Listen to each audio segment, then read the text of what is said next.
नमस्ते। एजी वेब टिभीमा हजुरहरूलाई पुनः स्वागत छ। 7औं दिनका कविताको समीक्षा अघि बढाउनु भएको थियो विश्वनाथ समर्दलनी निवासी आदरणीय साहित्यकार एवं शिक्षक अञ्जन बास्कोटाज्यूले। नमस्कार, म अञ्जन बास्कोटा। हजुरहरू सबैलाई नेपाली नयाँ साल लगायत असमको रङ्गाली बिहुको शुभकामना जनाउन चाहन्छु। असमको एउटा सामाजिक सञ्जालको लोकप्रिय माध्यम एजी वेब टिभीले सामाजिक सञ्जाल मार्फत कविता लेखन प्रतियोगिता आयोजन गरेर एउटा नयाँ आयामको सुरुवात गरेको छ साहित्य क्षेत्रमा। यस आयाममा असम लगायत पूर्वोत्तर भारत र भारतका अन्य प्रान्तबाट कुल 77 जना नवीन कविले इच्छा लिएको देख्न पाउँदा एउटा साहित्य सेवीको नाताले आफूलाई पनि साह्रै हर्षित तुल्याएको छ। एजी वेब टिभीको यो पहल आउँदा दिनहरूमा पनि जारी रहोस् र आफूलाई यस पावन अनुष्ठानमा समीक्षकको रूपले हिस्सा लिन मौका अवसर दिएकोमा एजी वेब टिभी परिवारलाई धन्यवाद ज्ञापन गर्दछु र कविहरूलाई एउटा आग्रह गर्दछु, कविहरूले समीक्षकले दिएको जुन सुझाव छ त्यो सुझावलाई मध्यनजर राखेर आउँदा दिनमा कसरत गरे नेपाली साहित्यको भण्डार ढिकुटी मजबुत हुने आशय गर्न सकिन्छ। र उहाँले आफ्नो समीक्षा प्रस्तुत गर्ने अघि यसरी भन्नुहुन्छ। प्रतियोगिताको 7औं दिनमा कुल 8वटा भिन्न भिन्न स्वादका कविताहरू इकट्ठा भएका थिए। 8 जना नूतन अनुहारका कविहरूमा रमाउने मौका मिल्यो। यसमध्ये प्रेम प्रणय विच्छेद सम्बन्धित कुल 3वटा, प्रकृति तथा जीवकुल सम्बन्धित एउटा, जीवनबोध एवं जीवन सङ्ग्रामका 3वटा र कृषकको जीवन सम्बन्धित एउटा कविता समावेशित छन्। समीक्षाको थालनीमै जम्मै नवीन कविहरूलाई नेपाली साहित्यको खुला एवं विशाल क्षेत्रमा स्वागत गर्न चाहन्छु। कविता वाङ्मय साहित्यको सबैभन्दा जेठो विधा हो। हिजोआज हर घरमै कविता लेख्नेको सङ्ख्या बढेको छ। त्यो अत्यन्त शुभ सङ्केत हो। तर कविता त्यति सजिलो विधा होइन जति सजिलो भनेर धेरैले अठोट गरेका छन्। कविता बल जपत गरेर कोरिने साहित्य होइन, न त अक्षर थुपारिकन। एउटा कविता निर्माण गर्न प्राथमिक तवरमा कविको हुनुपर्दछ एउटा संवेदनशील हृदय, गम्भीर जीवनबोधको ज्ञान र समाज जीवनका हरेक घटना परिघटनालाई निहालेर हेर्न सक्ने एउटा सशक्त अन्तर्मन। अब 7औं दिनका आएका कविताहरू एक एक गरी चर्चा अघि बढाउनेछु। कविहरूले आफ्नो कमी कमजोरीमा ध्यान दिएर आउँदा दिनहरूमा अग्रसर भए साहित्यिक यात्रामा केही मद्दतगार साबित हुनेछ। पहिलो कविता सञ्जु ढकालको बदलियो माया। 16 पङ्क्तिको प्रेम विरहको विषयवस्तु बोकेर प्रस्तुत गरिएको हो यो कविता। कविले आफ्नो मनको बह पोख्ने भरसक चेष्टा गरेको देखियो, तपनि कविता स्वतः नभएर प्रत्येक पङ्क्तिको अन्त्य मिलाउन गएको देखियो। हिज्जेहरूमा सचेत रहेको राम्रो, कुनै पनि भन्न खोजेको वस्तुलाई सोझै नभनेर प्रतीक बिम्बको सहायतामा पाठक सामु पस्केको राम्रो। आधुनिक कविताभन्दा मुक्तक गजलतर्फ धेर झुकाउ भएको भान भयो।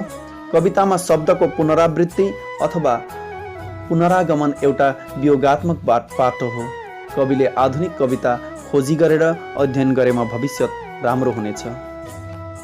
दोस्रो कविता छोरी मान्छेको जीवन। मन्जु लिम्बूद्वारा लेखिएको प्रस्तुत कविता 34 पङ्क्तिको छोरी मान्छेको जीवन चक्रलाई केन्द्र बनाएर प्रस्तुत गरेको छ।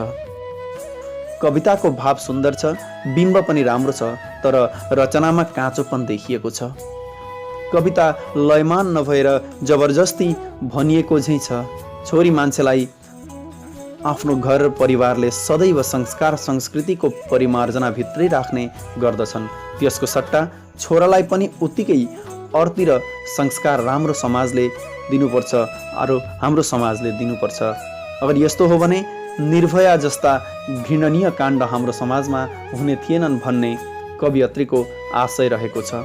कविताको भाव गहकिलो छ, तर हिज्जे सम्बन्धित अज्ञता विभक्ति जोडिने कुराको आभास नहुँदा कवितामा काव्यिकताको खाँचो देखिएको छ।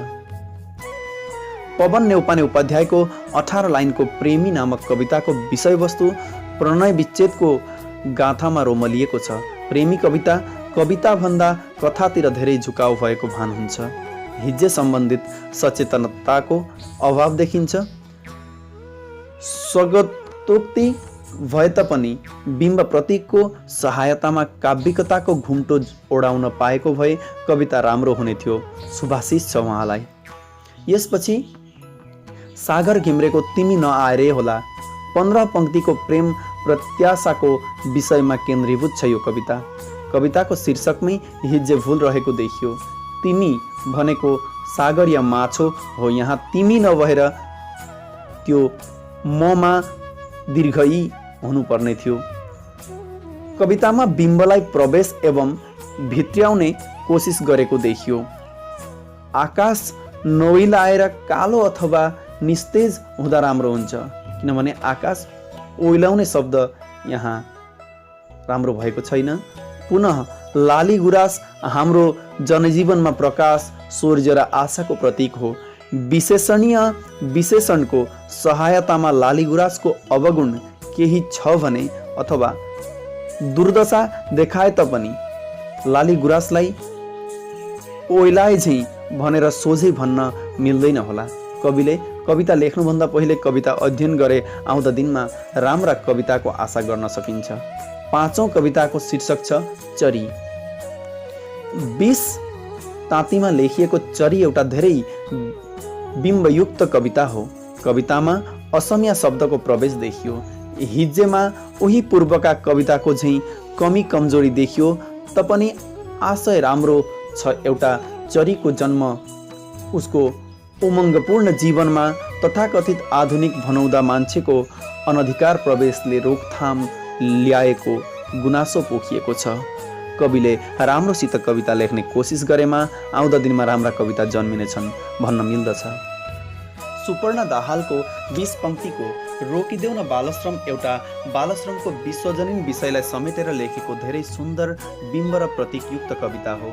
कवितामा हिज्जे सम्बन्धित कमी कमजोरी देखिए तापनि भाव गम्भीर छ। एउटा बाल श्रमिकको दयनीय जीवनगाथा र उसको आकांक्षा एवं सपनाको कुशेली मनको बहबाटै थाहा लागेको छ। कविले बालश्रममा रोकथाम गरियोस् र बाल श्रमिकलाई समानाधिकार सहित जिउने मौका दिनु भन्ने आशाको पेरुङ्गो हामी समक्ष अर्पण गरेको छ। कविले अलिक कसरत गरे राम्रा कविता लेख्न सक्ने सम्भावना देखिन्छ। चिसो बिहान 26 ताँतीमा लेखिएको कविताले एउटी ममतामयी नारी चरित्रको आफ्नो परिवारलाई हरेक दुःख पीडा सहेर पनि सेवादान गरेको दृश्य दर्शाएको छ भने अर्को दृष्टिमा श्रमजीवी एउटी महिलाले आर्थिक दीनताको कारण कसैकोमा कमारी भई अर्थ कमाएर आफ्नो घरको चुलो अगेनाको आगो ठोसेको झैँ करुण एवं निष्ठुर सत्यलाई यथावत उतार्ने कोसिस गरेको देखियो। सौराज भोजेलद्वारा लिखित कवितामा विभक्ति र हिज्जे सम्बन्धित कमी कमजोरी देखिएका छन् तापनि एउटा युगीन चित्रलाई बिम्ब र प्रतीक सहित पाठक सामु पस्किने जमर्को गर्नु नवीन कवि हिसाबले सौराज प्रशंसाका पात्र बनेका छन्। आधुनिक युगका कविहरूका कविता अध्ययन गरे कविको भविष्य राम्रो छ। कविताको शीर्षक हो खेतीवाला। भानु मोक्तानद्वारा रचिएको 25 पंक्तिको निमुखा कृषकको जीवन गाथालाई समेटेर लेखेको एउटा जीवनबोध एवं निराशायुक्त कविता हो खेतीवाला। कवितामा गरिब कृषकको खेतीबाली लहलहाउँदो भएपछि उम्रेका सपनाका पालुवाहरूको समाहारमा उसले ऋण काटेर ल्याएका धाने ब्याजका पैसाको मरिकुच्चे भारी साहुको टोक्सो आदिलाई सन्तुष्ट पार्दा खलो रितिएको करुण छविलाई सचित्र र सशक्त उतार्ने जमर्को गरेको देखिन्छ। हिज्जे सम्बन्धित ज्ञानको अभावले गर्दा कविताको सुन्दरता म्लान परेको छ। बिम्ब प्रतीकको समाहार छ। कविताले आफ्नो बाटो सलल्ल बग्न खोजेको छ, त्यही पनि काव्यिकताको कमी देखिन्छ। कसरत गरे राम्रा कविता लेखिन्छन् भन्ने आशा गर्न सकिन्छ। 10औं दिनका अतिरिक्त 4वटा कविताको समीक्षा तल एक एक गरी प्रस्तुत गरिएको छ। प्रहलाद राईद्वारा रचित रातो गुलाफ 26 पंक्तिमा लेखिएको धेरै अर्थ बोकेको बिम्बयुक्त एउटा कविता हो। आधुनिक कविताको परिपाटीमा ढालेर लेख्न खोजिएको यस कविताले रातो गुलाफलाई एउटा प्रोज्वल बिम्बको रूपमा उभ्याई भर्खरै प्रस्फुटित भएको गुलाफलाई सबैले च्याट्ट चुडेर ल्याउने लालचा राखेका हुन्छन्।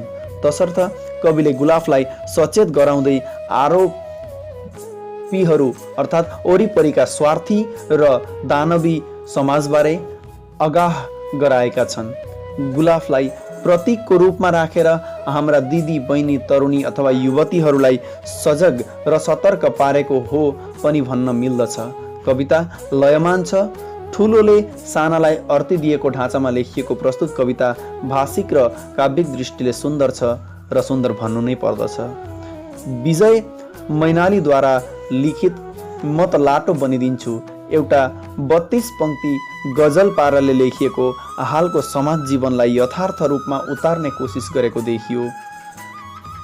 समाजका कतिपय स्वार्थी मान्छेले निमुखा वर्गप्रति गरेको शोषण, अन्याय, अत्याचारको विरुद्ध गरेमा तथाकथित समाजबाट प्रतारणा र लाञ्छना पाइन्छ भन्ने डरले मौन रहने सिद्धान्त कविको गलत हो। अन्याय सहेर लाटो हुनुभन्दा हेपिएका थिचिएका वर्गको प्रतिनिधित्व बनेर प्रतिवाद गर्नु चाहिँ विद्वता हो। कविताको अन्तिम अनुच्छेदमा आशाको किरण छ, जहाँ कविले मपाई भन्नेको समूहमा मौन भएर रहने र प्रतिशोधको सट्टा एकता र प्रेमको स्नेह बन्धनले सबैलाई समेटेर अग्रसर हुने रहर देखाएका छन्। विभक्ति र हिज्जे सम्बन्धित ज्ञानको अभाव प्रष्ट छ। कोसिस गरेमा राम्रा कविता जन्माउने सक्षमता कविमा छ। 46 पंक्तिमा विजय छेत्री लामिछानेद्वारा लिखित भाग्य विधाता एउटा भिन्नै विषय वस्तुलाई समेटेर प्रस्तुत गरिएको कविता हो। आफ्ना जन्मदाता माता पितालाई आफ्नो भाग्य विधाता भन्दै पिता माताको सन्तानको जीवन बनाउने क्रममा पुर्याएको देनलाई कृतज्ञताको साथ सम्झँदै आफ्ना देवता सरह बाबुआमालाई मन मन्दिरको मणिकूटमा राखेर सदैव पूजा गर्न पाऊँ, सेवा सत्कार गर्न पाऊँ भन्ने आशाको कोसेली बोक्दै आफू बालक छँदा पिता माताले गरेको कर्म, आमाको स्नेहमयी रूप, बाउको सङ्ग्रामी सत्तालाई संस्मरण गरेका पाइन्छ। कवितामा काव्यिकता भन्दा आवेग र संवेगको अधिक भरमार देखिन्छ। हिज्जे सम्बन्धित ज्ञानको अभाव झल्किन्छ।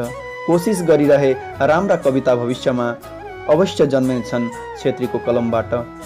प्रीतम पोखरेल उपाध्यायको नमन छ मेरो एउटा कृतज्ञताको कोसेडुङ्गो अघि सारेको 15 पंक्तिको कविता हो। देशको सङ्कटको समयमा आफ्नो ज्यानको वास्ता नगर्दै जनसेवामा समर्पित चिकित्सक, नर्स, आशाकर्मी, स्वास्थ्यकर्मी, सेना पुलिसका जवानहरूको समर्पणको भावनालाई कदर गरेको पाइन्छ यस कवितामा। कविताको विषयवस्तु राम्रो छ, काव्यिकताको कमी छ, हिज्जेको त्रुटि हो त्यसको भरमार छ। राम्रा कविताहरू पढ्ने सल्लाह दिँदै अरू कविता लेखिरहन सल्लाह दिन सकिन्छ। कुल 12वटा कविता समीक्षा गर्दा आफूलाई खुसी लागेको कुरा के हो भने एजी वेब टिभीले आयोजना गरेको कविता प्रतियोगितामा धेरै मात्रामा नवीन कविले हिस्सा लिनु साहित्य क्षेत्रको निम्ति एउटा शुभ लक्षण हो। कविहरूले पुस्तकहरूमा कविहरूका कविता पढ्ने अवसर नपाए पनि सामाजिक सञ्जाल माध्यमद्वारा उपलब्ध हुने प्राध्यापक गोविन्दराज भट्टराई, देवी नेपाल, नवराज पराजुली, मोहन दुकुन, सुक्रात दियाली, सरिता समदर्शी, डाक्टर इन्दुप्रभा देवी, मोहन सुवेदी, डाक्टर चिन्तामणि शर्मा, गोविन्द साण्डिल्य, रुद्र बराल, धर्मेन्द्र उपाध्याय, ललित सुब्बा, छत्रमान सुब्बा, तेगबहादुर कटवाल, अर्जुन निरौला, राम दाहाल, कृष्णनील कार्की आदि कविका कविता पढेर कसरत गर्ने गुहार लाउँदछु। अध्ययन नगरेसम्म भाषिक शुद्धता आउँदैन, तसर्थ लेख्ने भन्दा अघि जति सक्दो पढ्नु पर्दछ। पुस्तक किनेर पढ्ने बानी बसाउने आह्वान गर्दै समीक्षा लेखनको यतिमै बिट मार्दछु। अञ्जन बास्कोटा, समार दलनी, सोटिया, विश्वनाथ, असम।